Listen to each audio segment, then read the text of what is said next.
এই নিয়ে আমার দ্বিতীয়বার বিয়ে বাড়িতে ক্ষীর রাঁধা। প্রথমটা আমি রেঁধেছিলাম আমার ভাইয়ের বিয়েতে, যেটা কিছুদিন আগেই হয়েছে। আর দ্বিতীয়টা আমার দেওরে, যেটা এই কদিন আগে শেষ হলো। সত্যি এই বিয়ে ঘরে ছোট ছোট দায়িত্বগুলো নিতে কত ভালো লাগে।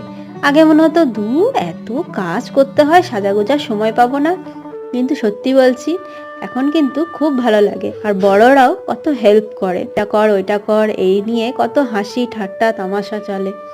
সত্যি বলতে কি, এই ছোট ছোট দায়িত্বগুলো কাঁধে তুলে নেওয়ার মাধ্যমেই হয়তো বড়রা আমাদেরকে সংসারের একটু একটু করে কাজগুলো শিখিয়ে দেয়, যে এটা কিভাবে করতে হবে, ওটা কিভাবে করতে হবে, কোন কাজটা দরকার, কোন কাজটা দরকার নেই। তারা কিন্তু সমস্তটা নিজেরা হাতে করে তাদের বৌমাদের শিখিয়ে পড়িয়ে নেয়। এইভাবেই হয়তো সংসারের নিয়ম কানুন একজনের কাঁধ থেকে অপরজনের কাঁধে তুলে নেয়।